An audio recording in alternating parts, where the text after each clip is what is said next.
Okay. There cannot be that many people using this.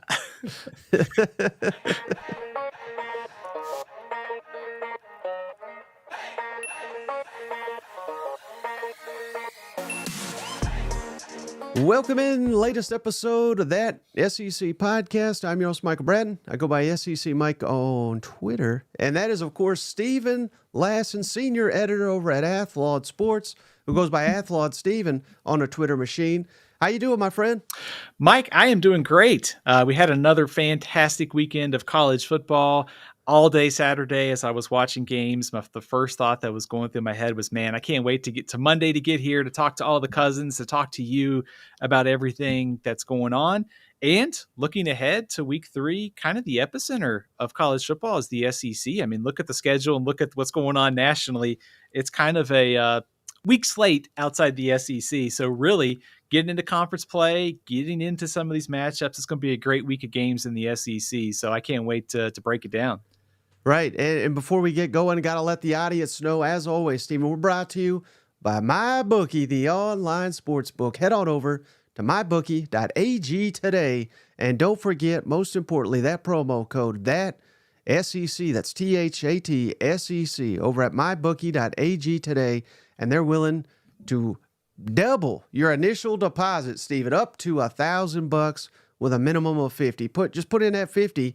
They'll give you 50 immediately over at MyBookie with that promo code, that SEC, THAT-SEC. And you know what, Stephen? Shade, he's going to be down in Columbia for anybody that missed it to make amends down there. For all. That's why he's not here today. He's celebrating his MyBookie wins, and he's cashing in, and he's headed down to Columbia to make some friends, make some amends, and drink some beer. So, yeah, like you said, Stephen, I mean, it's gearing up quickly here in the SEC, isn't it? This is what Cousin Shane's apology tour, I'm guessing. He's going down to Columbia. I should probably apologize, too, because I picked Kentucky like an idiot. Here I am kind of wondering what the heck happened in that game and looking forward to kind of figuring out what would happen on Saturday. But, man, what a great win for South Carolina. And looking forward to Cousin Shane spending those W bucks out there in Columbia. Can't wait to see how this goes. Right. So, hey, let's get into it, Steve. We got a lot to cover. Steven's going to bring, all right, he's already brought his updated playoff projections. We're going to get to that in a second. We're going to, of course, preview week 3 in the SEC. And we had so much fun last episode with Steven on the Monday episode anyway, talking about the panic meter for there's a lot to panic about in the Southeastern Conference. So Stephen's going to get in on that as well. But before, I wanted to share this with you, Stephen. We did this last week as well, and I enjoy these so much. But the updated SEC scoring efficiencies, and again, this is very, very simple formula. That's why I like it. I'm a simple-minded man. But offense, left to right, defense up and down, and basically it's how many snaps are you taking and how many points are you scoring via those snaps? So you look at Ole Miss leading the Chargers. Now, they haven't played anybody, I get it, but they're scoring on everybody, as is Tennessee, Bama, and Auburn. It's funny to see Auburn there after losing the Cal, but they just thrashed Alabama A&M to such extent. That's why they're still there. Now, defense, all the way at the top, you see Missouri. They have literally not been scored on. So they have a perfect scoring defensive efficiency, and you go all the way down to the likes of LSU, Kentucky, and Florida at the bottom of the scoring efficiency for defense. And why this metric, Stephen, is so valuable, people may not realize this, and people are going to criticize, which, it's fair. There's only 2 games played, and teams like Missouri and Ole Miss have not faced the competition that, say, A&M and Kentucky and LSU and Florida have. But the last 24 years, Stephen, if you rank top 3 in offensive scoring efficiency or defensive scoring efficiency, the last 24 years, the national champion has held one of those. So that's pretty indicative. And again, there are no 2 college football schedules that are the same. And this is why our good buddy Dave Bartu, he was saying Georgia will not win the national championship last year, at least according to the metrics, because they were not near top 3 in offensive or defensive scoring efficiencies. People thought he was crazy, and we all know what happened there. And Dave looks pretty smart after last season, didn't he? After making that prediction, I think right now, just looking at that stat board, Mike. I mean, the SEC is in really, really good shape. I know it's only week 2, but you start looking at the scoring efficiency metrics like you got there on the screen, and you start to see all those playoff contenders: Missouri, Georgia, Tennessee, Ole Miss, Alabama. Texas is at the kind of on the right quadrant. You'd like it to see be them a little bit higher, and I'm sure they'll get there. But all of the contenders are kind of clustering in the right corner, and you see some interesting, names. I mean, Oklahoma's a really fascinating team through 2 weeks. LSU is as well. So I think, history can tell us a lot, especially statistically, about some of these champions and what to expect in conference play. And so I would say the odds are very high of an SEC team reclaiming the national championship from Michigan, just based upon what we've seen through the first 2 weeks, those metrics, and also kind of the way I think the season could project out based upon through the first 2 games of the season too. Right. And so I think that's a natural segue, Stephen, to get into your updated college football playoff projections and all the SEC, well, not all of them, but the chief SEC fans that were mad at you, I think they're going to be happy with you. But before we reveal those, Stephen, can you share the what goes into these, the logic? And again, this is so early. We're literally 2 games into the college football season, but so many people are focused on the playoff. We thought we'd share this weekly. Can you give us the background in putting these together? Absolutely. So it's meant to be a snapshot in time. It's not meant to be we're sitting down and projecting out the rest of the season. That'd be a little impossible at this point of the year. I mean, who in the heck thought Northern Illinois was going to beat Notre Dame, right? So there's a long way to go this year. I bring that up because we're going to get some upsets. But the point of this is to try to look at it in 2 different metrics. Looking at it through the lens of the preseason, what were the odds? Who was the favorites to get there?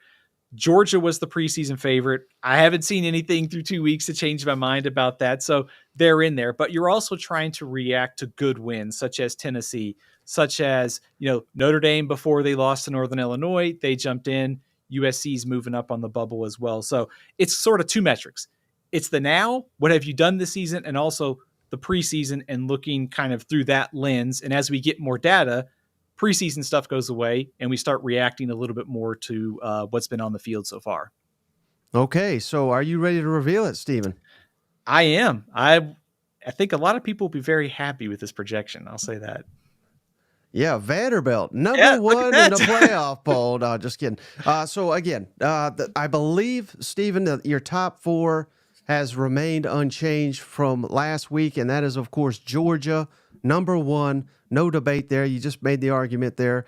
Ohio State 2, Miami 3, and Utah 4. And again, everybody needs to be aware, if you're not already, or you may have forgotten this information, but the top 4 are conference champions. So Stephen is not saying that there's not another SEC team that, like a Texas, that is below Utah in terms of where he has them head to head or anything like that. This is conference championships get an automatic bye, and that would be the Big 12 for Utah, the SEC for Georgia, obviously, and Miami, ACC, Ohio State, Big 10. Correct, Stephen? That is correct. Would you like for me to go on a rant of how silly this is? Please. I mean, seriously. I want to reward conference champions. I want, the season to matter. I want the regular season to be impactful. But I know things are going to change a lot. But if you've watched college football through the first 2 weeks of the season, Texas, Ole Miss, Alabama, heck, maybe even Tennessee are probably better than Utah and Miami at this point. Now, granted, Miami had a really good win in week 1. But this gets at my biggest problem with the playoff is that those teams are going to be pushed down. Yes, they're going to get a home field advantage in the first round. But to me, I think the top 4 teams in the country should get a bye. I think that's your incentive for making the playoff is a conference championship. That should be good enough. And we should give the top teams a bye week in week 1. The week 1 of the playoff. So I still don't understand why Texas should have to drop to 5, Ole Miss to 6, and Tennessee or Alabama after that. Should, to me, just power rank the best teams and give them an off week. Right. So we got the top four. They've all got buys, but the rest is basically an SEC playoff field. Yeah. Texas, number 5, you'd get a home game against Memphis, number 12, which, again, they have to allow a G5 conference champion. So Texas, I certainly think they would take a game against a Memphis at home in Austin to open the playoff and then get Utah in the next round. I mean, my goodness, just insert Texas right to the semifinals if that's the case. You got number 6 Ole Miss hosting number 11 Mizzou. Missouri's jumped up. So again, SEC on SEC battle. Same deal as Alabama, number 7, Tennessee, number 10. So Tennessee has made a jump up into the playoff field. And man, how crazy would that be? Bryant Denny, Tennessee, third Saturday in October. Let's do it in December, too, for the college football playoff. And then number 8, Oregon hosting number 9, Penn State. The only issue here, Stephen, not enough SEC teams. Come on, put another one in there. We could squeeze. Where's Vanderbilt at? You got, what, 6 SEC teams in there, and that's not enough after this week. It's taken up half the field. So, just on the bubble, I mean, you could look at a team like LSU still on the bubble. I think Notre Dame's loss certainly hurts their playoff hopes. So I think to go back to something that you and I talked about last week, which is, the SEC had some stumbles in the non-conference in week 1, but you can also look at this now and say, I don't really see a second team from the ACC being able to get in at this point. The Big 12 had some close calls last week. Notre Dame's loss. Those things all help if you're a team like Missouri, even a Tennessee, some of these teams that may be in that 8 through 14 range fighting for one of those at-large spots. And if this is the playoff, I mean, Tennessee, Alabama, second time, yeah, sign me up for it. Sign me up for Ole Miss and Missouri playing. I'm sure these matchups are going to look a lot different, but I think the bottom line is if you're one of these fans of these SEC schools, I think your pathway to one of those at-large spots opened up even more after the first couple weeks of the season. And what I'm noticing here, the last thing I got on this, Stephen, is we got a path to a Final Four of nothing but SEC team. It may take an upset or two, but we've got us a path to where Georgia, Texas, and Missouri, Ole Miss, one of them, against Tennessee, Alabama, one of them in the semifinals. Sign me up for that. Yeah. You know what? Yeah, that's like that's your dream scenario, isn't it? Right? Yeah, I think, I think it's not crazy to think that could happen. I think based upon the first 2 weeks of the season, really the only team that, the Associated Press poll, I think, kind of indicative of this, but Ohio State's the one team that looks pretty solid from outside the SEC. Miami, I think Utah going to be formidable, but at the same time, Michigan doesn't look like they're in that mix. Oregon has not played well. So things are, I guess, all things coming up the SEC in the first year of the college football playoff, the expanded playoff. Right. All right, Stephen. So are you ready to get into your panic meter for headed into week 3 here? We've only had 2 games. I thought we were hitting the panic button. At least I know I was about South Carolina. Now they've shut us all up, Stephen. Now they get to host College Game Day. They get to host. I've seen Cousin Shay, Josh Pate. I don't know who else is going to be in Columbia this weekend, but it's basically anybody who's ever. You're probably going to be down there, Stephen, for all I know. In spirit, yeah. It is a 180-degree turn, so things can change quickly with such a small sample size. But after last weekend, Stephen, who is at the top of Stephen's panic meter in the SEC? So I asked Mike before we started if I was being a little bit over, reaction. Maybe I was being crazy. So I will start at the very, very top. And Mike, you feel free to call me crazy. Let's start with the Auburn Tigers, and we'll give them a 9 out of 10 on the panic meter. I thought watching that game on Saturday after the first drive of the game and Auburn's leading, and looking at Jaden Ott, the running back for California, who was banged up, and knowing that California's defense wasn't very good last year, I thought, man, this is a great start for Auburn. Everything's coming up Auburn. They're going to be able to kind of cover the spread. They're going to handle their business. And then all the mistakes started. whether it was the interceptions, giving California great field position, California's passing game playing well, Auburn's offensive line, you name it. The mistakes added up for Auburn in what was a very winnable home game. And it also gets at the idea that I think you just don't know what you're going to get out of this team on a weekly basis. And that's kind of been the thing with Hugh Freeze. It's the clunker, and then it's somehow almost beating Georgia and Alabama last season. So sort of continuing what we know, but also at the same time, a year where you have a second year starter at quarterback and you go all off season preaching we've got better playmakers. The quarterback position is going to be improved because of that. The offense is on the same page, and you deliver a performance like that in week 2. I am very, very concerned about this offense going forward. Right, and I've got the schedule up here for anybody that hasn't memorized it. Audio listeners and whatnot. We got New Mexico. We'll talk about that game here in a little bit. Arkansas, Oklahoma, all 3 of those games in Jordan-Hare Stadium, and then on the road at Georgia, at Missouri. Let's just talk about the next 5, Stephen. Outside, again, we're going to go more in depth on New Mexico here in just a minute, but I'm not saying you're going to lose all these games, but after seeing all these teams play for 2 weeks, it's not inconceivable that Auburn goes 1-3 in those first 4 conference games, is it? Or am I totally off base there? No, I think that's pretty accurate. What's actually funny is after watching week 2, I actually feel better about Arkansas and feel worse about Oklahoma. So, coming into the season, I think it was, Auburn's chances of winning one of those 2 games was Arkansas, and, Oklahoma was going to be tougher. Based upon what we've seen the first 2 weeks, that might be wrong. But yeah, I think this is a really interesting point for Auburn coming up this Saturday, because you saw it in Hugh Freeze's comments on Monday that the door is kind of open for maybe some different player to step in at quarterback, whichever one it is. And, it's very reasonable to think that someone who is in his second year as a starting quarterback, you improve the skill talent, you give him a better supporting cast and all the offensive changes, you would expect a kind of a step forward, but it just hasn't been there. And I think Peyton Thorne's a really solid player, but I also think his ceiling at this point. And so, like I said, it goes back to a lot of things we've seen about this Auburn team.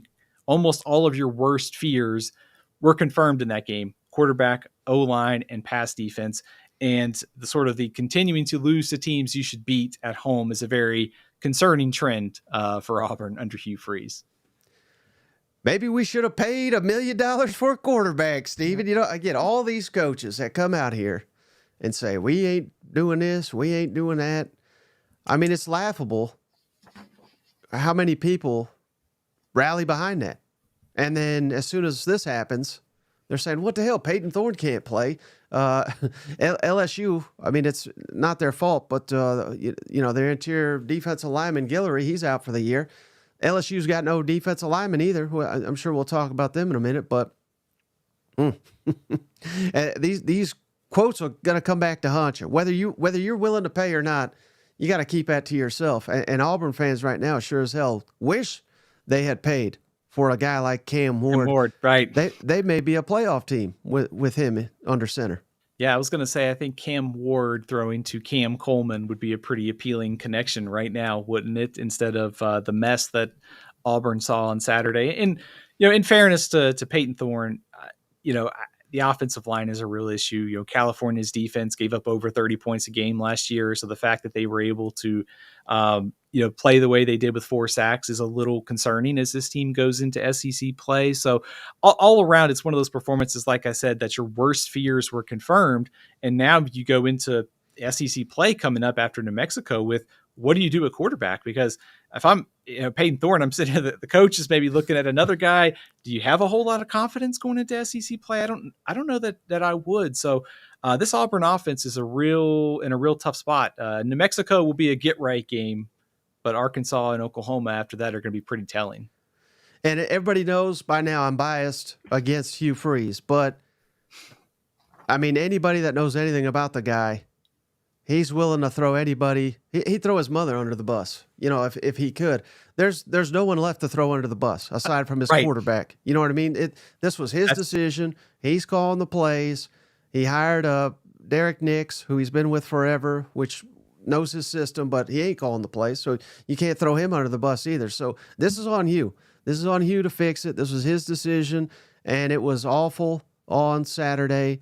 And that was even with them coming right out, Stephen, and scoring a touchdown. It took them, I can't remember how many plays, but I think it took them like 5-6 plays to go about 70 yards, score a touchdown. You're thinking, my goodness, this is a new Auburn. Yeah. And then they just were stuck in neutral the entire rest of the game. So it's on him. There's no one else to blame. I think the only positive you could make out of this is if you're Auburn, that the receivers are really talented still, and the next guy at quarterback, if he comes in 2025, is going to have a pretty solid supporting cast in place. But I think also you're right. You've already taken away so many scapegoats after changing the offensive staff last year that the quarterback's really the only one to blame. And so there's no, when you start looking at that SEC schedule for Auburn the rest of the way, I mean, even Vanderbilt later in the season looks a lot tougher. I know Kentucky struggled on Saturday, but still going to Lexington. I mean, if your quarterback and your offense is still struggling like it did on Saturday, once you get into the heart of SEC play, all of a sudden those expectations of, hey, we've got a pretty favorable schedule, we've got a chance to maybe steal 7-8 wins here. All of a sudden you're starting to think, can they get to 6 and get to a bowl game? So there's a lot of, I think, uncertainty, especially with the way that Arkansas and Vanderbilt have played through 2 weeks. That those games look a lot tougher to me, based and compared to where we thought in the preseason. Right, and just keep in mind, shout out David Hale from ESPN. He found this stat: Hugh Freeze 5-11 in his previous 16 games against FBS competition. So that's the majority of your schedule coming up here, Auburn. Yeah. So again, panic meter, you're very high. I'm right there with you, but they can turn it around. But this is the Hugh Freeze way. And, you kind of alluded to this. They'll drop a game to Cal, then they'll turn around and beat Georgia. I mean, there's no logic to it, but that's kind of the Hugh Freeze way. I was searching the quotes after the game, if Derek Nix was going to be blamed, if the offensive staff was going to be blamed, but no, I mean, like you said, Mike, he's out of scapegoats. All right. Who's next on the panic meter for Stephen? I've got Kentucky at 9. Brutal game offensively for Kentucky. I mean, there's really no way to slice it. And I think you just go back to what we talked about on the preview show for this matchup. I mean, South Carolina had struggled to get the offense going against Old Dominion the previous week. The defense bailed them out. And Kentucky's defense was better than Old Dominion's. And you kind of figured, hey, this Kentucky defense is one of the best in the SEC. With the way that South Carolina's offensive line and the way the offense performed, this would be a game that Kentucky's defense should be able to control. Putting aside anything that popped up about the defense during the game, the real concern is clearly the offense. And we could just go offensive line and quarterback play. For Kentucky to have as nearly as many completions as they had quarterbacks sacked in the game is not a stat that you want to be on the short end of. 5 sacks, South Carolina, 6 completions for Kentucky. So I am very worried about this offense going forward. I thought that against Southern Miss, there were some good things that you saw, but really a massive setback in week 2, albeit against a very good South Carolina defense. But quarterback play, O-line, OC, all questions for me about Kentucky going forward. Well, the good news is, Stephen, they got Georgia and Ole Miss coming up. So yeah, no problem, right? Yeah, right, no problems. Yeah, I was gonna say if you had trouble scoring on South Carolina, are you gonna find a way to score against Georgia? Because I'm not so sure. It's gonna be tough, to put it mildly. I think the offensive line is fixing that's priority number 1 for Kentucky, because then that sets up everything. I mean, Brock Vandagriff was under pressure all game. Gavin Wimsatt's mobility helps, but still, you've got to fix the O-line. Vandagriff has to be better. I'm not sold on Bush Hamden. I thought it was kind of a weird hire in the offseason, and maybe that's a big part of this too. Well, can I swing it the other way, though, Stephen? Because we're 2 games in, and we got to give credit where credit's due as well to the number one team in the SEC, none other than the South Carolina Gamecocks. Yes, they're not in the playoff poll yet. They're not in the AP poll yet, but they are first place in the conference. Stop the count, frame at, put that up there on the billboard. But, they have looked dominant on defense in 2 games. Yeah. So you could say that, hey, maybe, South Carolina, I believe they were bringing back either the second or the third most defensive production in the conference. You add a guy like a Dylan Stewart, a transfer Kennard, all of a sudden you've got maybe a dominant defense that just made Kentucky look pretty pathetic on offense. Would that temper your panic for Kentucky if we knew maybe by the end of the season that what we've seen from South Carolina, it's going to sustain itself, and maybe they're a top 3 defense in this conference? I am definitely buying South Carolina's defense. I think for a couple reasons. One is we saw late last season, this group got better in the month of November, and also what they've done in the transfer portal and also the freshman class. I mean, Dylan Stewart, if you got 3 guys blocking you and you still find a way to get to the quarterback, that's pretty darn good, right? And Kyle Kennard is also, like you said, he's been great from the jump for this defense too. It just feels like whether it's on paper or what we saw through the first couple games, this defense is much deeper and it's also just better across the board for South Carolina. So I do think that is part of it. But also I think within that, if you have a quarterback who is an unknown, you have so much experience returning on the offensive line for Kentucky. This is supposed to be the big blue wall. And also you have a new offensive coordinator that had a lot of enthusiasm in the offseason. I know it's a good defense, but like you said, Georgia's coming up, Ole Miss is coming up. The challenges are going to get tougher the next couple weeks. So I think 2 things could be true. I'll buy stock in South Carolina's defense, but I'm also still very concerned about Kentucky's offense. Well, shout out Cousin William. He's a big Kentucky fan. Appreciate you with the donation. He got us 2 here, Steven, so I want to give him a shout out. Mark Stoops is already complaining about the upcoming schedule after South Carolina humiliated them at home. Mark portrays a loser victim mentality, and this one's even better from William. Panic meter for UK is higher than any super chat I could afford. This was the hardest game I've ever watched as a Kentucky fan. So, man, I hate it for you, William. And again, we were bagging on South Carolina a week ago. So I realize this is unlikely, but if you turn around and beat Georgia, I think any Kentucky fan would take that trade, right? Beat Georgia, but get humiliated by South Carolina. I mean, crazier things have happened. Not much crazier, but crazier things have happened. Anything can happen on any Saturday in college football. Like I said, see Northern Illinois beating Notre Dame. Let me ask you a question about that South Carolina victory this weekend. I look at it as I wasn't surprised that South Carolina found a way to win. I was more surprised about the fact that it was 31-6.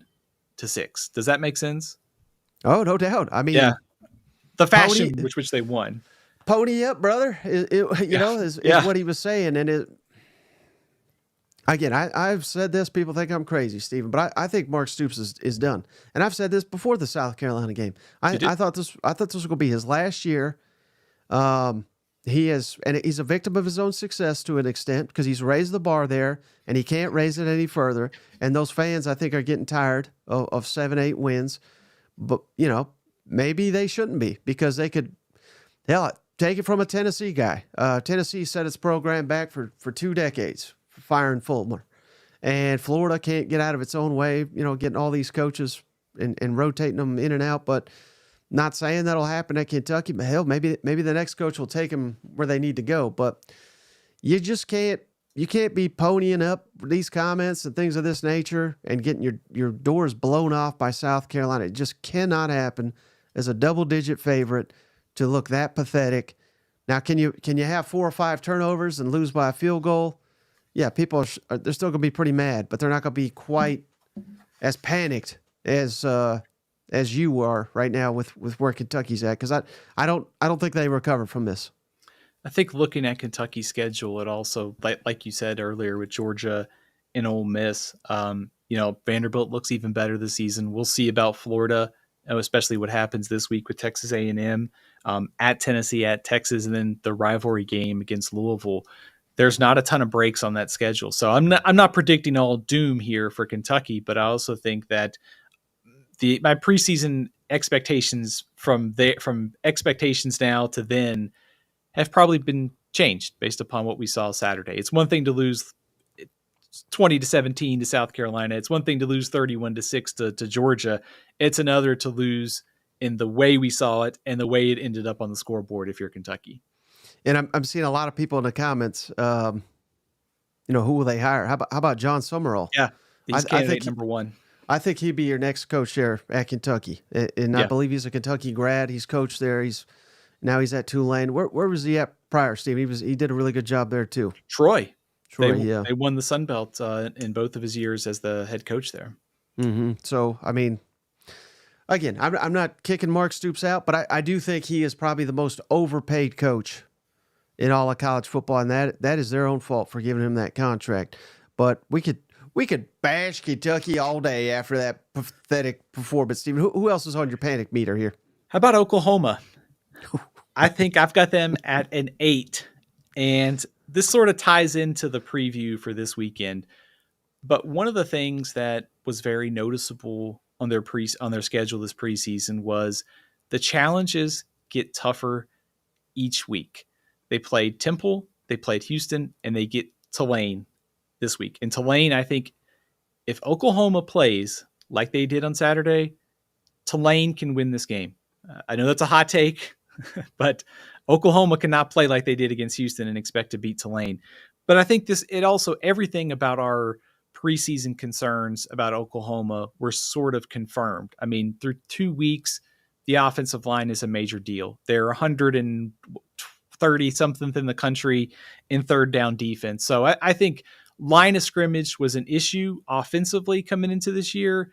And when you see they have struggled against Temple in Houston, and you still have to play Tennessee, Texas, Ole Miss, Missouri, Alabama, LSU, it's not going to get any easier the rest of the way. Yeah, and I swear I didn't know you were going there, Stephen. But again, John Summerall, again, if he were, I mean, that's a huge if, because admittedly, I'm starting to get concerned about what we're working with here with Oklahoma's offense. This is. I can't tell you how many times we had to hear the words Bill Bedenbaugh over the summer, and I said, "Well, who the hell cares?" I mean, they could hire Bill Belichick. It doesn't matter if you don't have the players. And I'm not saying they don't have the players; they've been banged up, but you just can't snap your fingers and have an offensive line. Not in this. You can get away with that in other leagues, but it has reared its head, and you got Tennessee coming to town.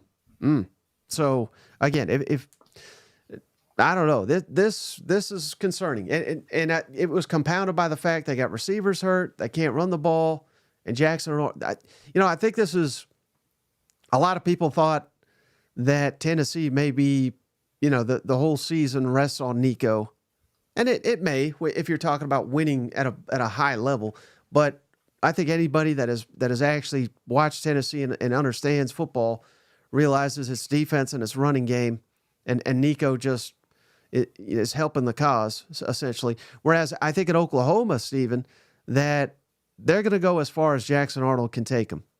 And that may not be fair because he's a first-year quarterback. He's a redshirt freshman. But he was very, very off on Saturday, and this was the result. If he plays a lot better, which I think he is fully capable of, I think Oklahoma can win a lot of games, but maybe not like reach the playoff based on what we've seen. But they can certainly win 7-8 games, I think.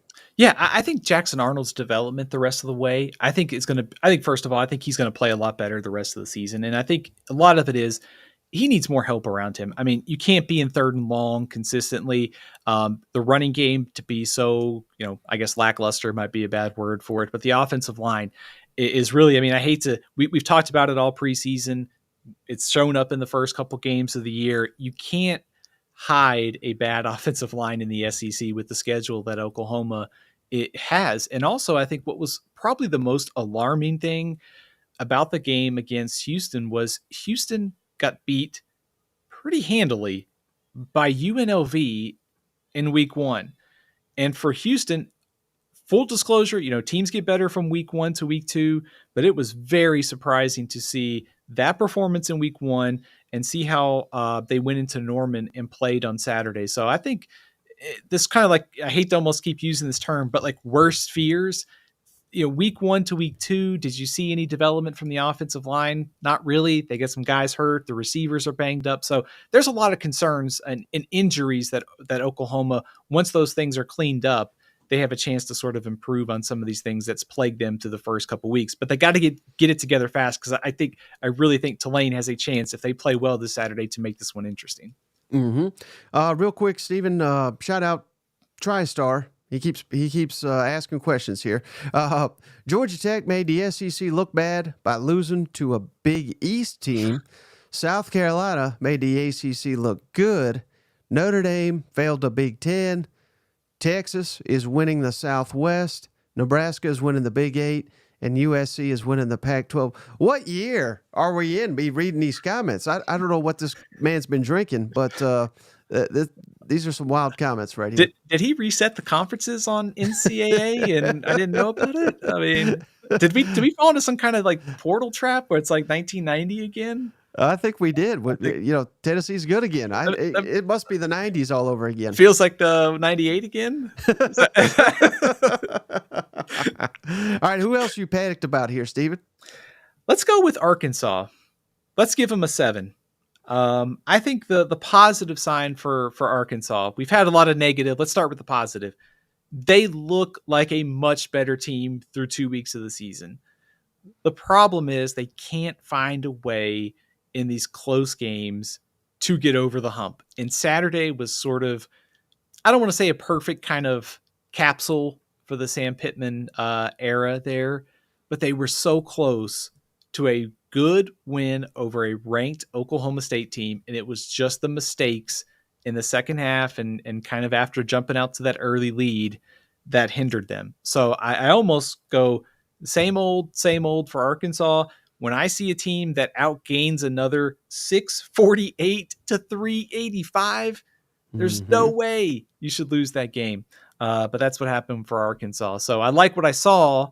I just don't like the result. And I think at some point you worry about all of the close losses piling up for Arkansas and kind of the snowball effect that it could have on the season. Yeah, and that's what we're going to find out, Stephen, with maybe not against UAB, but against Auburn and A&M. Let's throw Tennessee and LSU. Let's just group all those together. I mean, I think it's realistic to suggest that Arkansas is either going to lose all those games or win them by a close margin. And Yep. we are now 2-10 in our last 12 one-possession games after losing this Oklahoma State game. And I'm not a big believer that, what happened last year, what happened the year before, and on has much of effect, especially now, Stephen, with the way these rosters can turn over with the portal, and Arkansas's got a lot of new staff. Obviously, they're the offensive side mostly, but this is a loss that would haunt them in years past. So we're going to find out. Is this a new Arkansas? This is and in years past, the locker room's been divided. They can't get on the same page. The offense is good and the defense is horrible. Then the defense is good and the offense is horrible. Now it looks like they're all on the same page. They gave that game away, just like he said. And quite frankly, I'm not panicking. But the schedule ramps up pretty quickly here. So if they can continue to play this way, if they can not give the game away, I think they're going to go to a bowl game. And I think they're going to win some of these games. But you could just as easily tell me that things are going to go wrong. And as much as I like Sam Pittman, and I hope he makes it at Arkansas, I mean, it's almost laughable, some of the timeouts, some of the decisions in these games where, hindsight's always 20/20, and it's not his fault the quarterback's throwing a pick six or a guy's doing WWE moves in overtime. Right. You know what I mean? Like, that's not on Pittman. But there are things, like I said, like decisions to pass up field goals, taking timeouts when, as my understanding, I mean, I think he just wasted one at the end of that game that they could have really used. I mean, that can't happen either. Not you could get away with that maybe if you're at Georgia and you got all this incredible talent. You cannot get away with that at Arkansas, where more often than not you're going to be behind in terms of talent in this conference. Margin for error is very small on this team, and they had a chance to get a good road win, like I said, on Saturday.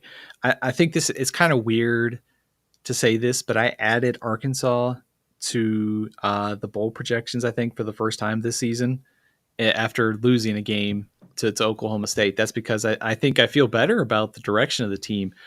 But I also worry that, one close loss could spiral. What happens when you're in the situation of, you play Texas A&M, Tennessee, and LSU? Like, to me, this next stretch of games could really make or break Sam Pittman's tenure at Arkansas, because when you start thinking about how rosters will be constructed for next year, every year hirings and firings start earlier and earlier. And so this next stretch of games after UAB is probably going to make or break Pittman's tenure at Arkansas, whether he makes it or not. And they're going to have to win probably one of these close games and find a way to get over the hump. How about this question? Great question here from cousin Jim. If Arkansas had won that game, Stephen, but still played, he says donkey dirt, poorly, let's say, would your panic meter be at this high if they had won that game? Probably not.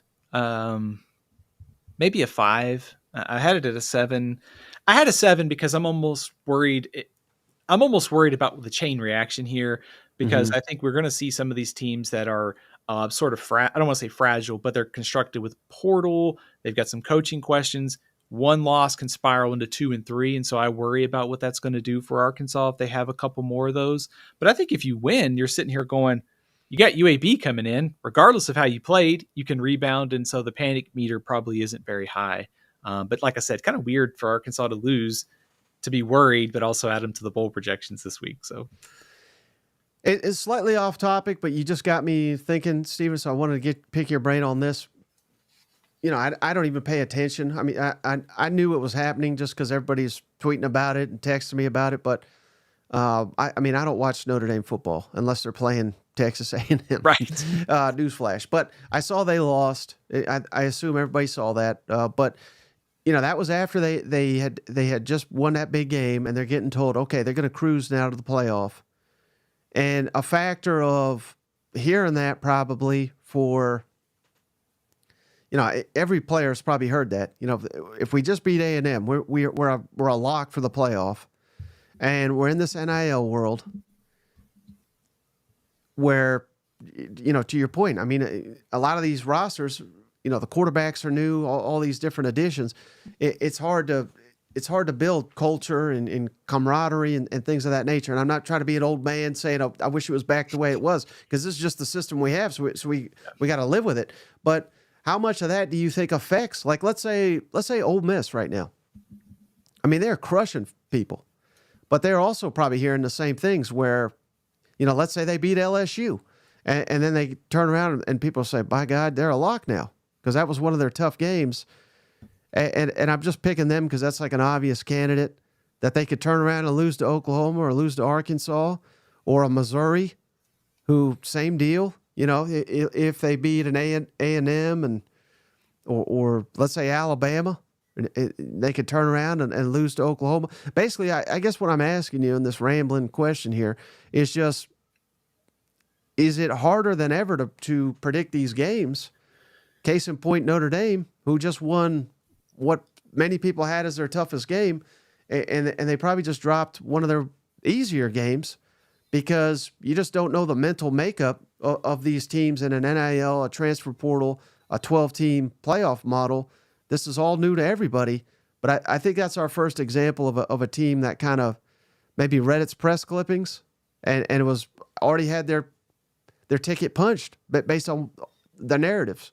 Yeah, and also not to get too deep into the weeds on Notre Dame, but they have had this problem under Marcus Freeman that they lost to Marshall and they lost to Stanford at home. They've had some weird performances against bad teams, or I guess teams that they were a heavy favorite against. But I think this also kind of gets at your point, which is it's harder than ever, I think, to make predictions on what's going to happen each week, because week to week, these teams early in the season are so volatile. And then even later in the year, knowing that this new NIL transfer world, by November, some of these players might check out and say, hey, look, I'm getting out of here. I'm not worried about playing time here. I'm going to transfer come November. These rosters are so much more in flux, and it makes figuring out week to week.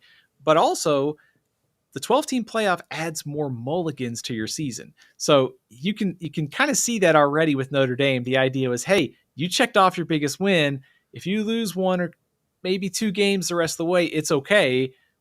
And I think maybe you see that, and it creates some of these letdowns like Notre Dame or maybe some other teams will have later this season. So I do think it is a concern of mine is, what does 12-team playoff plus transfer, how does that impact sort of culture and keeping some of these teams together later in the season? Plus just some of these upsets we're bound to see. I think we'll get plenty more in October and November. Mm-hmm. All right, who else? Sorry to go so derail us that far, but who else is on your panic meter here? Yeah, I'll kind of bundle these two teams together because they won on Saturday, and that is Alabama at 3 and LSU at 4. So not panicking a ton, but also I think within each game, sort of some of your concerns about these teams were sort of magnified. And for LSU, it's the inability to run the ball. On defense, still some questions there. You lose Jacoby and Guillory. It's a huge loss at defensive tackle. So rising concern about LSU's inability to run the ball. Defensively, this group is probably going to miss one of their better defensive linemen this season. And then for Alabama, just how, I guess, sloppy that game was. Also, not to mention the offensive line. They really need Caden Proctor back to sort of solidify that offensive line. And also, I think you saw that both in both the South Florida and Western Kentucky games, both of those teams could get receivers open. And so there's enough there that if you're a Georgia or one of these teams later in the season, Alabama's, I think, allowed 1 touchdown through 2 games. But there's some ability there to hit some plays in the passing game with the right quarterback and right receivers. South Florida and Western Kentucky just couldn't take advantage of it. Mm-hmm. Yeah, I think I am concerned about LSU, and I was not even that high on them to begin with. But now you're going into this critical matchup. If, and again, I'm not asking you to make a prediction today. Stephen makes his picks on Wednesday. But if LSU goes on the road this weekend and loses to South Carolina, and that's not like that'd be a stunner. I think they were bigger favorites over Southern Cal than they are against South Carolina, or it was close. Whatever. If they drop it, if they're 1-2, are they eliminated from the playoff, you think? Unless they win every single game and make the SEC championship and win it or something? I think they would have to win out. And I think maybe the only thing that would save them is Alabama and Ole Miss are probably top 10 teams this year throughout the season. So they would have 2 top 10 wins in that scenario, which gets them back in it. Yeah. Yeah. So, I mean, there are issues. Yeah. There are issues. But, hey, shout out one of our favorites here, Cousin Rick. If a coach gets fired mid-season, does the portal open for kids during the season? Time for some fried gators. Beat the hell out of Florida. Stephen, to my knowledge, no, the portal does not open. These guys will say they're getting into the portal, but they can't physically do it till the end of the regular season. Do I have that right? I believe teams have 30 days once a coach gets fired. Even in the middle of the season. See, the confusing thing about this is all the transfer rules have literally changed 800 times in the last couple of weeks, and they still may do so again. But it is my understanding that during college football, they have 30 days, because if you go back to the offseason, Fresno Right. State and Utah State both had coaching changes. They had 30 days to get into the portal then. So over under, Stephen, let's say 900 phone calls, text messages, emails DJ Lagway gets the day Billy Napier is fired. Over under 900. Based upon the way that Florida State's played through the 2 weeks of the season, I don't think I'm not so sure that Florida State fans probably at this point are probably done with DJU. And how much would A&M pay? I mean, they're going to give him a Nico deal, right?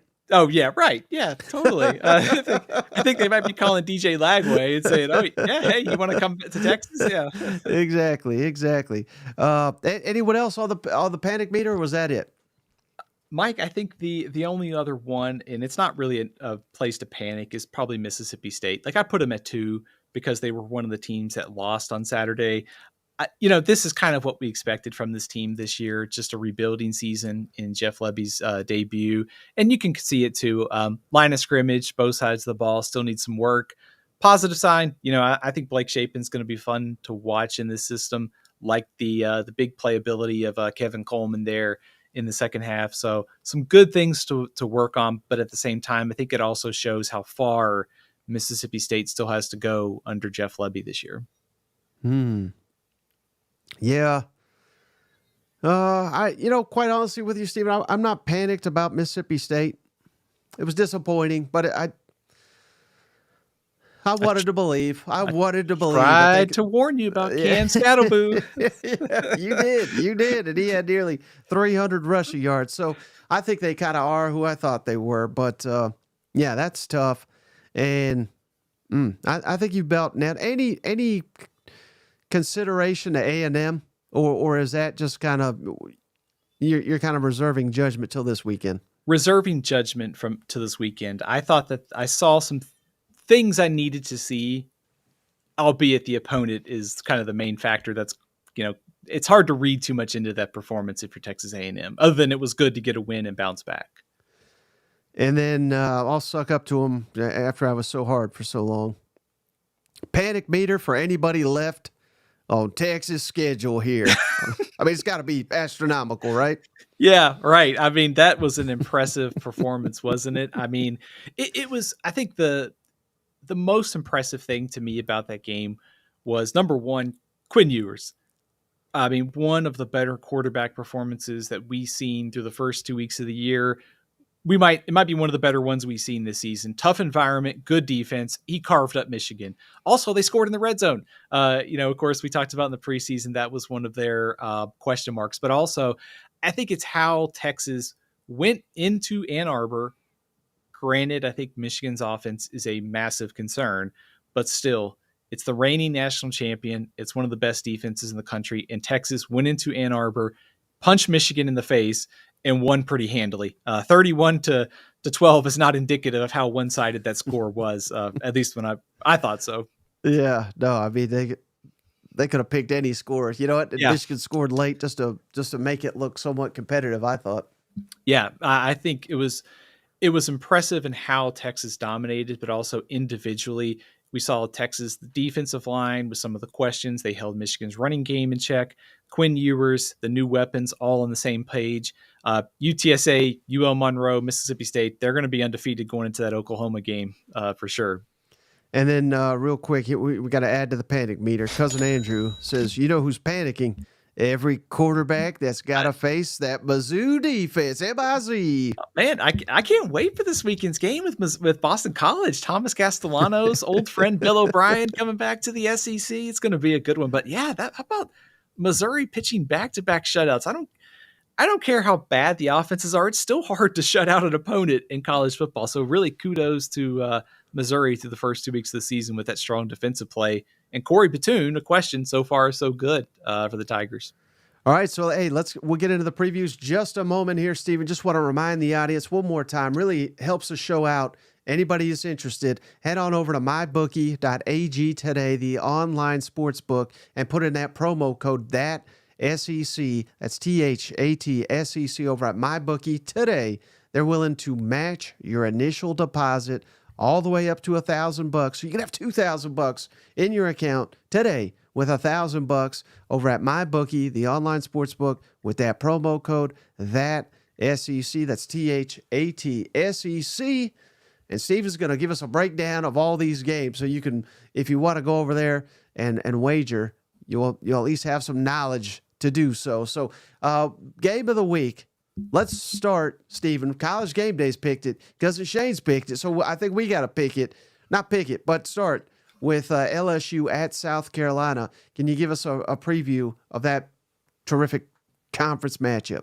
Yeah, I think the first thing that jumps off the page is how about South Carolina's defense against LSU's offense? I think it's one of the probably must-see matchups of the weekend. I want to see Dylan Stewart against Will Campbell and Emory Jones, see how LSU's offensive line holds up against that front, but also LSU going on the road, and how does their offense perform with some of the limitations we've seen on the ground? It's going to be a lot of pressure on Garrett Nussmeier, sort of literally and figuratively, to lead this team on the road.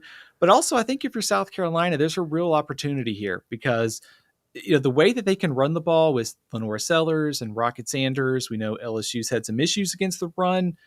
I know a lot of yardage that Nichols piled up was on that one rush, but still, I think there's an opportunity here for South Carolina to really shorten this game.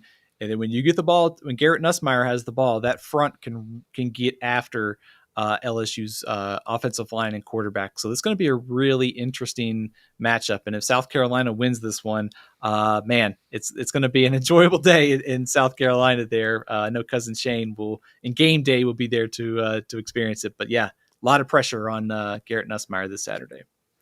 Now, I have to no end, Stephen. I praised South Carolina's pass rushers, Dylan Stewart and Kennard there.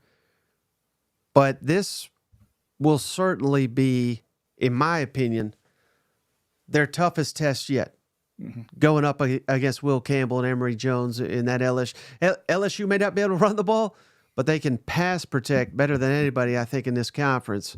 And I would also think that Nussmeier, significantly better passer than anyone they faced. And again, it's only been 2 games, but is that fair to say? Where, again, I'm not trying to take credit away from South Carolina, but if they shut down LSU, it's significantly more impressive to me than it would be shutting down Kentucky right now. 100%. And I think it's almost, we're in this weird space of, we had all of this chatter in the preseason. We saw week 1 and then we saw week 2. And we're trying to figure out what's real, what's not, kind of figure out like what we've seen through the first 2 weeks of the season. Does it make sense? And this will be the best test for South Carolina's defense. I like what I've seen so far, but Garrett Nussmeier and obviously whether it's Kyron Lacey or Aaron Anderson and Mason Taylor, this group is, Kentucky's got good receivers, LSU's got good weapons too, but Nussmeier and his sort of ability to test downfield, the short stuff, being able to control the game at the line of scrimmage a little bit.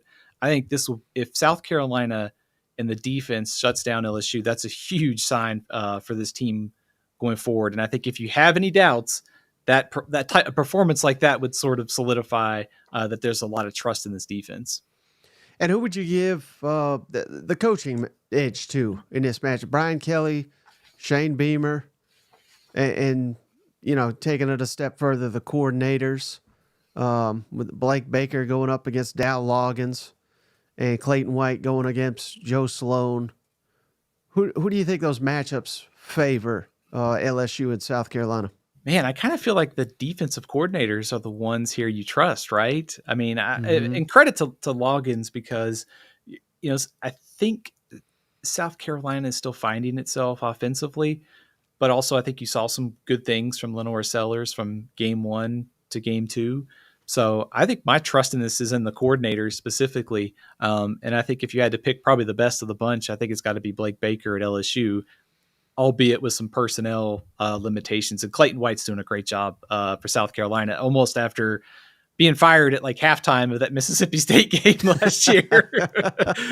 I thought this is interesting. Cousin Todd, he says sad, but Kelly and his staff, he's a South Carolina fan, and but I think cousin Joshua says it even better. If Kelly loses to Beamer, he's toast. Oh, Remember, I mean, again, this was not our words, but Bruce Feldman says 7-5. Brian Kelly's getting fired. I don't think he's on any hot seat today, but if he's losing to South Carolina, he is well on his way to 7-5 with Ole Miss, Bama, A&M, Arkansas, Florida. I would believe they get to 7-5 if they and maybe people saw this before we did. moment of silence there for the water bottle that could be under attack. This is this game on Saturday. Don't get beavered, says Blake. All right, so how about another matchup, Steve? This was intriguing, and when people, I don't know, I don't like it, Stephen. It's one of my least popular memes. I don't know why, but maybe because I have such respect for military history and everything. But I just love I dislike when people, there's a game, and I just love college football. Like last week, people were saying South Carolina, Kentucky, Battle of the Mid. Yeah. But I'll use it here because when I think of Battle of the Mid right now, it's Texas A&M at Florida. Because I don't know what to think of either one of these teams. And there's potential for both of them. I think both of them can turn this thing around. I mean, I was singing Florida's praises all off season. A&M, I think, has got a world of potential, but all of a sudden their loss to Notre Dame doesn't look nearly as good. And so I don't know. What's your thoughts on this matchup? A&M being and they're a slight favorite in the swamp here. I think this is one of the hardest games to get a read on early in the week.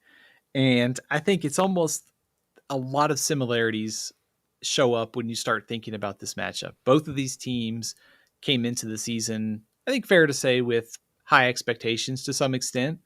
Florida thought they'd be better. A&M thought they could be, a top 25 team this year, and maybe they still can. But both came away disappointed at the after week one, and also there's a lot of questions about both teams. So I think we are going to learn a lot about how these teams have progressed from week one to week three. And I think the first thing that jumps to my mind in this game are the Texas A&M defense is probably the best position group on the field. They should have an edge in this game. The X factors to me are the two quarterbacks. You've got Connor Wigman, who played a lot better against McNeese State. It's McNeese State. This is an SEC defense on the road in the swamp. It is a much tougher challenge. And also, I think for Florida, it's the Lagway and Mertz discussion here. I think Billy Napier is making a mistake by starting Graham Mertz. I would go with DJ Lagway for a lot of reasons, but I think there's a lot of intrigue for me in the two quarterbacks and also the two teams trying to rebound from week one to week three, and for us to kind of learn a lot about where they are. Mm-hmm. Great question here from the Manny Fresh. Does Connor Wigman get benched if A&M loses to Florida? What's your thoughts on that? I hate to say it like this, but how does he play? I think would be my question. Let's say he performs like he did against Notre Dame. Man, don't you have to consider to Marcel Reed? I mean, you got to do something. I mean, yeah, as I say, I think you got to shake things up a little bit. I mean, I was very high on Connor Wigman coming into the season. I still wonder from the receiver perspective, do they have the playmakers to be able to consistently stretch the field? But I think at some point you have to give Marcel Reed a chance. So I mean, if he plays poorly, I probably would make the switch at least to give Marcel Reed a chance. Mm-hmm. And then, well, I'm naturally we have to ask the other way too. If Florida loses at home, should they make this? And let's say they just go with Graham Mertz, and he plays about as well as he did against Miami. Do you have to? I mean, I couldn't imagine them not going to Lagway moving forward. Could you? I absolutely right. I think you're 100% right. I think they should go with DJ Lagway right now. I mean, I watched that game on Saturday. There were some throws that I see about 98% of college football quarterbacks couldn't make. Now I know it was Samford, so obviously opponent adjusted discussion there, but I think he just gives you that big play element. The only reason I think maybe you stick with Graham Mertz is the opponent. It's Texas A&M. It's an SEC defense. They're should be one of the better groups in the SEC. So you don't throw your true freshman quarterback out there against this group, but maybe you ease him into things. But at some point, if you're 1-2 and you're on the hot seat, you need some optimism. The one way to do it is to change quarterbacks. So I think it's fair to say, these are my words, not yours. I want to see if you agree. It's an indictment on Billy Napier if you lose this game, because it's year 3 and it's game 3 for Mike Elko, and the game's in the Swamp. Would you agree with that? Would it be an indictment on Billy Napier? I think it would. I think by year 3, and you and I kind of talked about this preseason, if this is your best roster and you have a game that's a toss-up by the spread, 2-3 points, and you can't beat Texas A&M at your place, I think that's and also you just saw what happened to Miami. You just lost to Miami in week 1. Yeah, I do. Now, same question, though, because people have such a low opinion of Billy Napier at this moment. Would it be an indictment at all on Mike Elko if he loses this game, or are we too early to be handing out? I mean, they're favored. I don't know. What's your thoughts on that? That's a tough one. My instinct was welcome to the SEC. Game 3, your ass is out of here if you've lost 2 out of 3. Right. In the SEC, you're one loss away from the hot seat, right? So, right. My instinct would be that, considering expectations, and forget about the preseason expectations. Let's just look at roster talent, and A&M's roster is still pretty stacked with talent. I would be disappointed if I was an A&M fan and to see that they lost to Notre Dame and lost to Florida, 2 very winnable toss-up games. I don't know if that's an indictment on Elko. It'd probably be more of a disappointment and wondering, did you miss on another coaching hire? I guess is kind of the way I would. Yeah. Word. Okay. Well, we'll see what the panic meter says next week, Stephen. Yeah. All right. How about Georgia at Kentucky? College game days. Did a U-turn. Not gonna be there, man. What a weekend it could have been. But hey, what are the odds, Steve? Maybe all the backlash there in Columbia, South Carolina motivated that team. Will it motivate Kentucky this weekend? Well, Kentucky has played Georgia tough in Lexington before. So I guess it wouldn't be surprising to see Mark Stoops' team play really well. Plus, you have the whole Brock Vandegrift storyline facing his former team. There's always a lot of intrigue for me when you see something like that play out. I think just from a matchup standpoint, though, it's hard to find an advantage for Kentucky to take advantage of. It's a bad way to word that, but the defense for Kentucky can make this, I think can trade some punches with Georgia offensively, but also we saw what happened last year in Athens. It was over early. I'm just not sure that Kentucky's offensive line, quarterback is going to be able to keep within striking distance for very long. I think Kentucky is going to need a lot to go right early, whether that's a turnover, special teams play, a defensive touchdown. That's the only way I see them hanging around in this game. I hate to be so negative, but I don't see a path right now. Right. Unless, they're saying in the comments, maybe Kirby will take it easy on Brock Vandegrift here for Maybe. God. Maybe Kirby just takes it easy on Mark Stoops. I don't know. Right. What a sad state if that's where we're at. All right. How about Alabama at Wisconsin? Any intrigue, Stephen, after Alabama? I mean, God, if you didn't watch it, South Florida was in a position to win that game in Tuscaloosa last week. Now, it took a calamity of errors from Alabama, and they finished strong. But if they play like that, I don't know much about Wisconsin. What can you tell us about Wisconsin after 2 weeks that they could potentially pose a threat to the Tide? Yeah, I think you're spot on about your assessment of Alabama, South Florida. The scoreboard was not as indicative of how close that game really was. It's 42-16. It was a lot closer in reality. For Wisconsin, they are 2-0 through this season. They have beaten South Dakota and they have beaten Western Michigan. They have not faced the toughest of opponents to start the year, and they have not been all that impressive. I don't know if they're holding back. That is a very strong possibility. Luke Fickell is the head coach. He's in his second year. They were pretty disappointed, I think fair to say, with his first season there. Old SEC friend Phil Longo is their offensive coordinator, running the Dairy Raid offense, and it has not gone well so far. I watched when I was watching the game against Western Michigan. I swear it was 15 3-yard passes that were thrown in the first half. But that is kind of the matchup for Wisconsin. They have good skill talent. They've got a good offensive line. Tyler Van Dyke, the former Miami quarterback, rumored one offseason to be headed to Alabama. He's the starting quarterback for Wisconsin. The biggest concern that Wisconsin has is their defensive line. It's been hit by injuries, came into the season with a question mark due to some turnover, and then they've had an injury to one of their projected starters this year. So an opportunity, if Alabama's offensive line gets healthy, there's an opportunity here for Jam Miller and Justice Haynes to have a good day on the ground. So Big Ten, SEC, tough environment. I think we'll find even more about Alabama, find out even more. And I'm curious to see if Wisconsin has been holding back or if they just are kind of an average team this year in the Big Ten.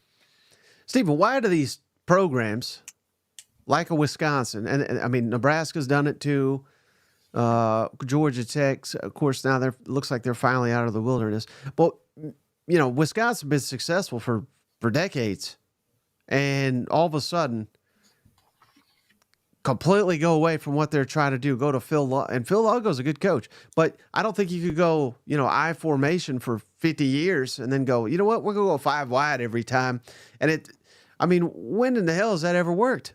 Yeah, that's a good question. I think Wisconsin was trying to modernize a little bit because they probably didn't have enough explosive plays on offense, and especially in the Big Ten now, you've got Ohio State, Oregon. You're all in one division. Your offense has to be a little bit more explosive and modernized. So, I can kind of see what they're doing there, but through 2 years, I'm not so sure it's working out. This next stretch of games is going to be pretty interesting for the Badgers, starting with Alabama on Saturday. It's a good question, losing your kind of program identity, I think. But I get it, trying to modernize, but was that necessary? Weren't they top 5 program in that conference? They were until they fired Paul Chryst basically because the program had kind of stagnated, and they hired Luke Fickell in hopes of kind of elevating the program, and he did a great job at Cincinnati. But through so far at Wisconsin, and I think he deserves probably a little bit of a break there because he didn't inherit kind of a stacked roster. It'll be interesting because they have kind of lost their identity to some extent, like you mentioned with Nebraska and some of these other teams, sort of staying true to what's worked instead of trying to modernize, and especially in this new era of super conferences, 18-team Big Ten. Because in my mind, and you can tell me if I'm wrong here, but I think Alabama has got to be like so significantly better in terms of raw talent and athletes that they could do the same thing. I think South Florida may be a tougher test. Like they could turn it over 3-4 times like they did last week. And because they have all these great athletes and when he's on an elite quarterback, that they could still win a game like that. Am I totally off base? No, I don't think you are. I think the one question I would have about that South Florida game was, does South Florida just have like Alabama's number or something? Because it's 2 years in a row, and their defensive line is they seem to have that sort of that athleticism and speed up front, and the way they could kind of, certainly missing Caden Proctor and having to shuffle some guys up front had a kind of a factor in all that. But yeah, from a roster standpoint, I would say this is not one of the deeper Wisconsin rosters that maybe you would have seen under, Paul Chryst or someone else in the last, 10 years or so. Mm-hmm. All right. How about this one, Stephen? Will Missouri finally be tested, or are they just too good? With Boston College coming to town, this is where game day should be. Thoughts on this matchup? See, it sounded like you were getting excited talking about it a little bit earlier. Oh, very excited. Anytime I can mention old SEC friend Bill O'Brien up at BC. So I I did want to I think if I'm a Missouri fan, I think this is the best test, obviously, for their defense through the first couple games of the season. And Boston College does present some interesting challenges. Number one, the offensive line for BC is massive. And not only is it massive, it's very good. Like this is one of the better offensive lines in the ACC.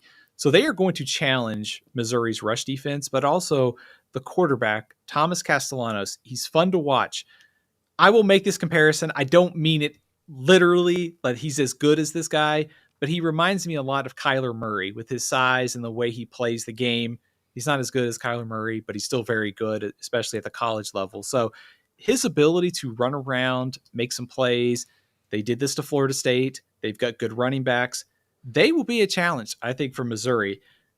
The problem is, I think from a defensive perspective, I think BC is going to have trouble containing Brady Cook and Luther Burden. So I think good to see Missouri's defense get a test, but on the other side for BC, they are going to have their hands full with Brady Cook, Luther Burden, and all the other Missouri weapons. So how confident are you that Boston College can do what no one has been able to do, Stephen, and actually score a point or two on this Missouri defense? I think they will score. Yeah. sorry to be so negative on that awesome start to the season for Missouri. but as long as, like, how many points do you think it'll take to win this one? At 21. Like if Missouri gets to 21, you think they're comfortably going to win this game? Yeah, I think in the 20s, worth keeping in mind that BC beat Florida State in the season opener and they scored 28. They played Duquesne this week, so I don't think you can take anything from that. Through the first 2 weeks of the season, though, they have really pounded teams on the ground. And so it is, from an intrigue standpoint, for me, it's interesting to see what Bill O'Brien is doing because he's a new coach and trying to blend this roster. I don't know that they've necessarily needed to show everything they've wanted to do through the first couple of weeks, but if I suspect they will try and do what they did to Florida State, which is run the ball and shorten the game. I don't think they'll have as much success because I think Missouri's defense will keep them in check. Now, this may be the earliest I've asked you about this team, Steve, but this could, based on the point spread, should be a really good game. Vanderbilt at Georgia State. Oh, man, how excited are we here? I mean, this game could literally give Vanderbilt above their over-under win total because it was at 2.5. So, what are the odds Vanderbilt gets to 3-0 here? I think very high. So Georgia State was picked as one of the worst teams in the Sun Belt East at the start of the year. This is a team led by first-year coach Del McGee. So they're off to a slow start, kind of as expected. They lost to Georgia Tech in week 1, and they beat Chattanooga last week. Really close. It was 24-21. So they barely survived an FCS opponent. They are giving up nearly 7 yards a play on defense. There's a lot of new faces on both sides of the ball. Jim Chaney is their offensive coordinator. There's a name you probably haven't heard in a long time. Yeah, it's been a while since I've heard from old Chaney. Yeah. But I think, hey, this is the good news.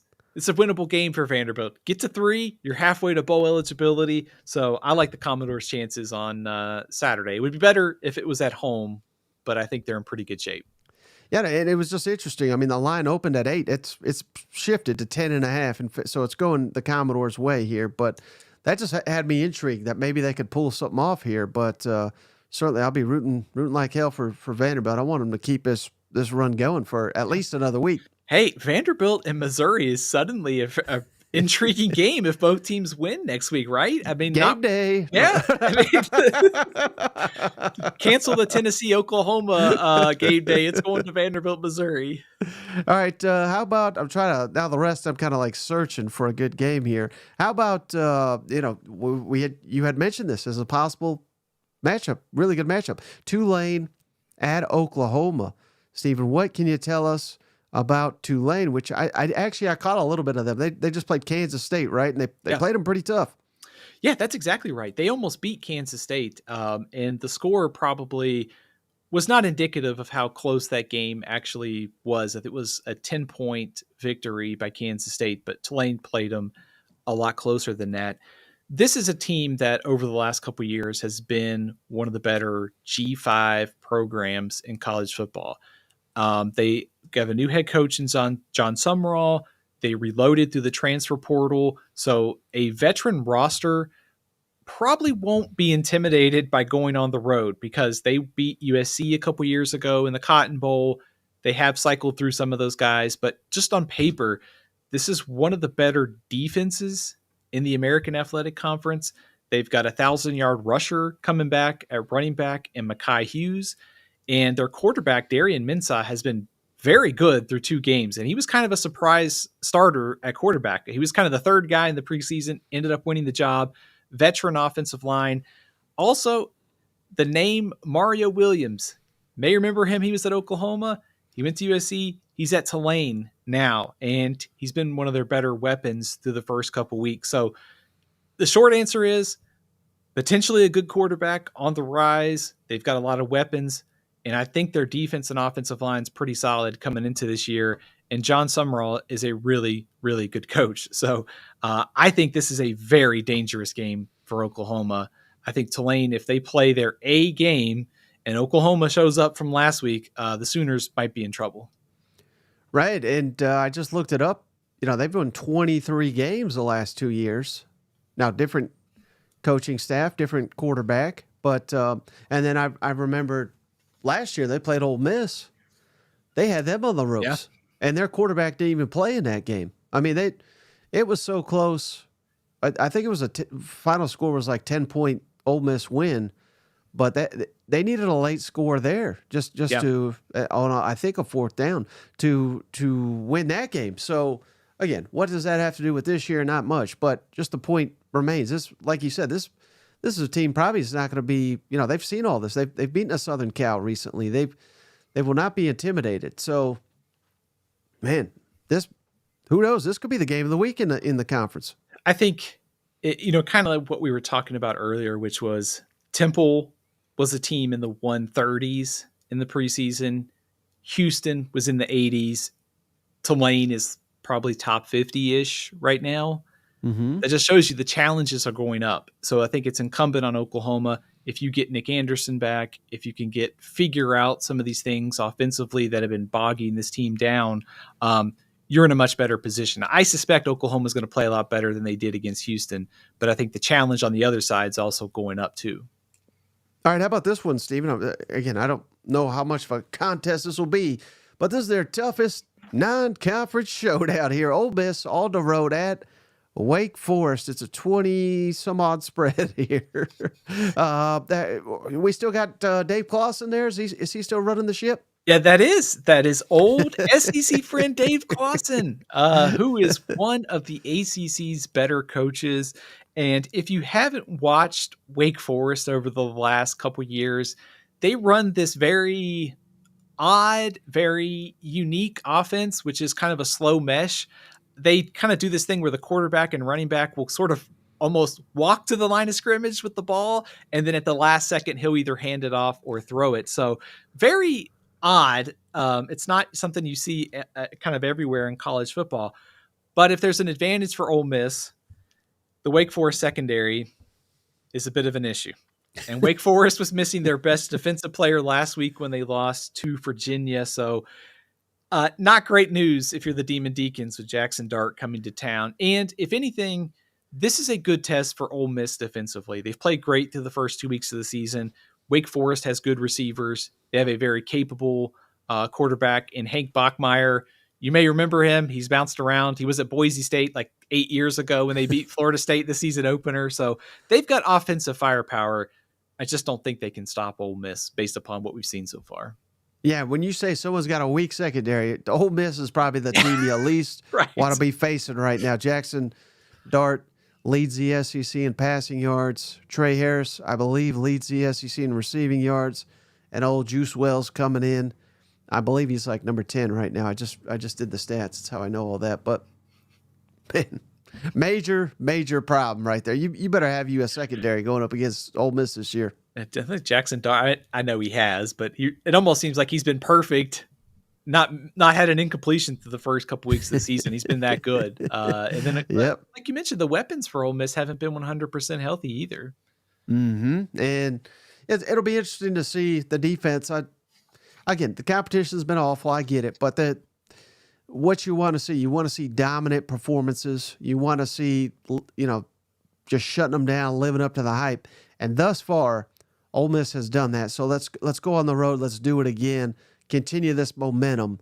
And I think that's critical for Ole Miss right now.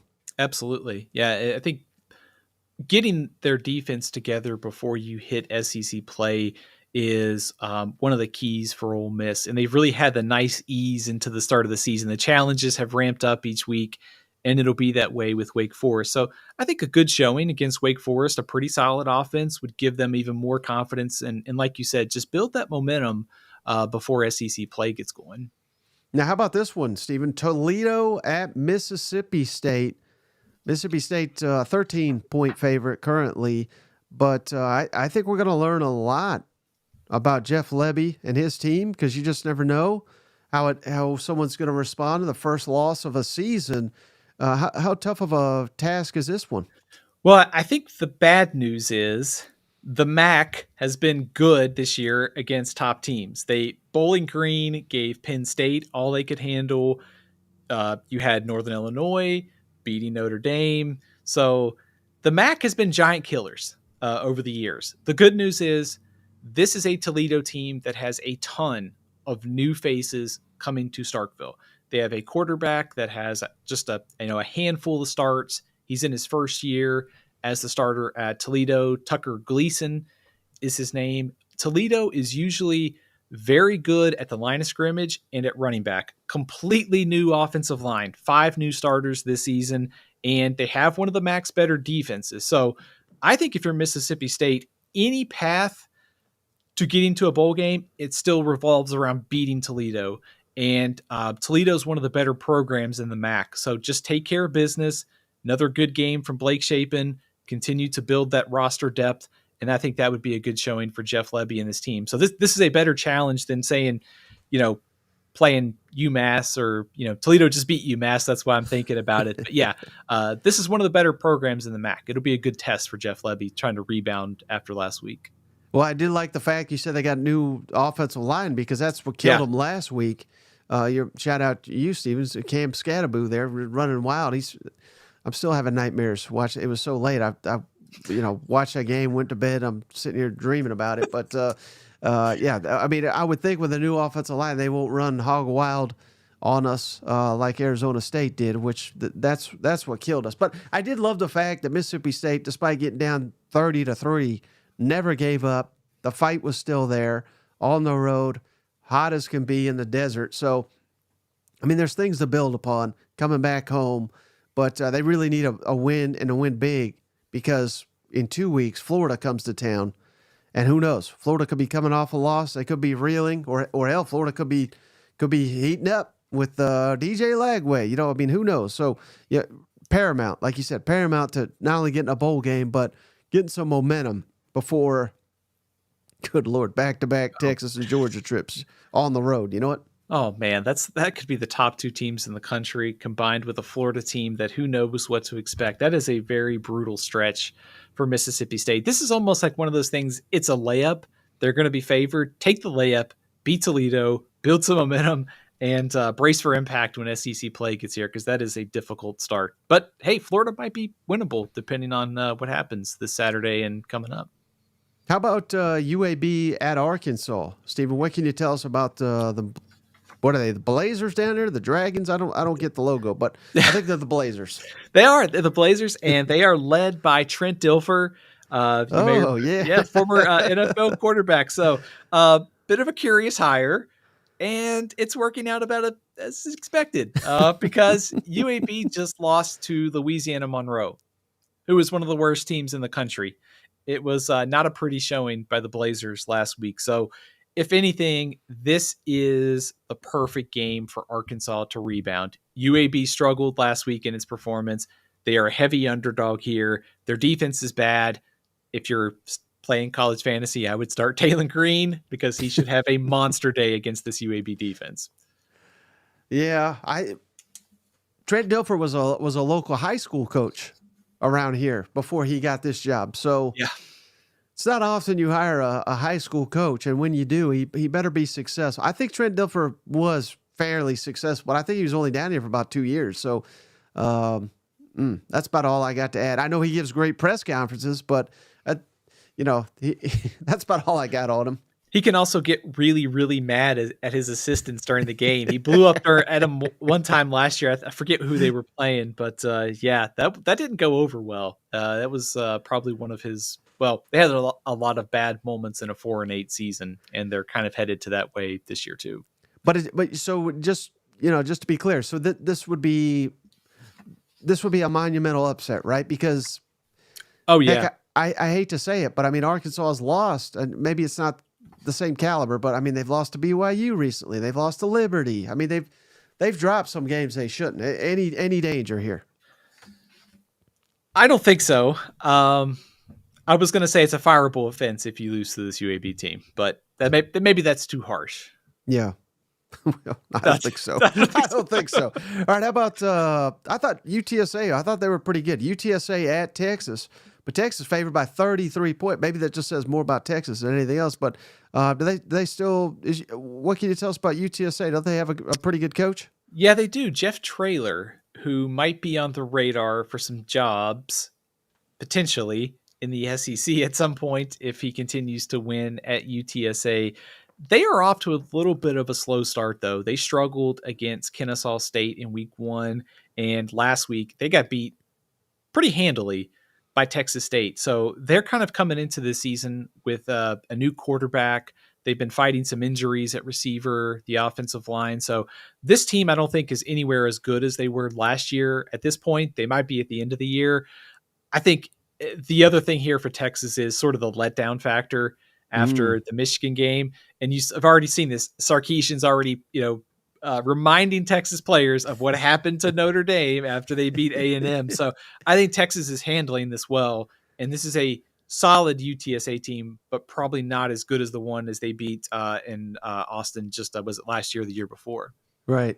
Hey, let me ask you this. This is on topic, but has nothing to do with UTSA. But I've said, I think, admittedly, too early. I'm not giving the award away or anything. But after 2 weeks, where would you put Quinn Ewers in the Heisman rank? Because right now he's I put him number 1. What about you? Number 1. That was one of the most, I think, complete performances that I've seen from Quinn Ewers in his career. But it's not just that; it's the opponent and also the high stakes of that matchup. He was locked in from the first snap. And some of the throws that he made in that game against a good defense, for me, he would be the Heisman front runner after week 2. Mm-hmm. Okay. Well, he should be able to pad his stats this weekend. Yeah. All right. Speaking of padding stats, how about Kent State at Tennessee? Tennessee's nearly a 50-point favorite. 49-point favorite in this matchup. Mike, Kent State is bad. I try to be positive here and find something.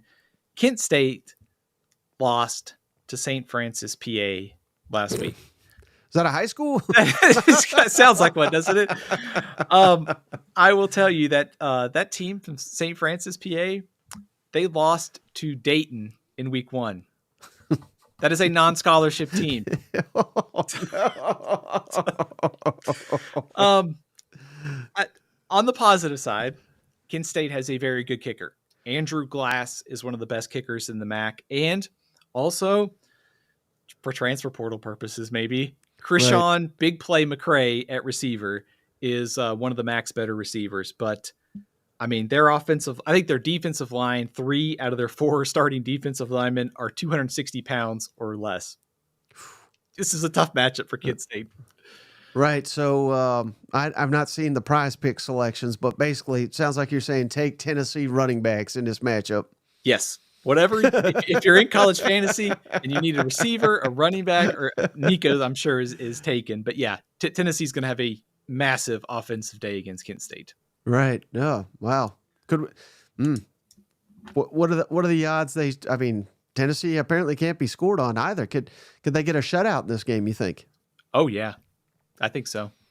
I say Kent State scored on Pittsburgh in the first game of the season. They scored 24. I think Tennessee's defense is better than Pittsburgh this year. So yeah. Right. All right. I think we got one more here, Stephen. New Mexico at Auburn. I don't know if Auburn fans are tuned out already here, but last time they faced different program, but same state, a program from New Mexico. It did not end well. What can you tell us about these Lobos? Yeah, I was going to say that if you're an Auburn fan, seeing a team from New Mexico is probably the biggest nightmare of the season. But this New Mexico team is not as good as the New Mexico State team that came to Auburn last year. Bronco Mendenhall is the head coach of New Mexico, and they were not very good last year. They are much better this year, and I know that seems really dumb to say considering they are 0-2, but they played a good FCS team in week 1, and they gave Arizona some trouble in week was it the week before or the week after playing Montana State, and so they are better, but they are giving up nearly 9 yards per play through the first 2 weeks of the season. Their defense is a massive, massive concern right now. So I think this is the perfect opportunity for Auburn's offense to rebound. So Peyton Thorne better have a good day. Yes. Against this defense, huh? Yes. If Peyton Thorne does not have a good game against New Mexico, panic meter, there's 10 is not enough by number. It needs to be like 100. It'll raise to Chad Morris level, huh? Right. Yes. Chad Morris that's a good description of the disaster that it would be. Right. All right. Well, hey, Steve, we already passed 95 minutes on this podcast. So, you got any closing thoughts before you wrap this one up?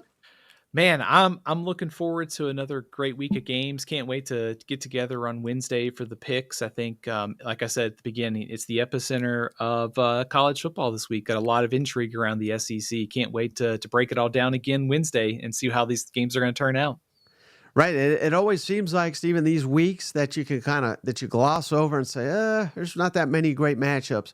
These are the weeks that really get you, that where the upsets galore and crazy things happen. So, man, there is no dull weekends in college football. I can almost guarantee it. Especially when you get conference games going on. That's my favorite part of the season. These teams know each other so well, and there's the element of conference realignment this year. So, anything can happen on any Saturday, and especially once you get into this part of the season, it's always my favorite time. Yep. Well said, Stephen. I appreciate you. As always, I appreciate each and every one of you for hanging out. We'll catch you on the next one.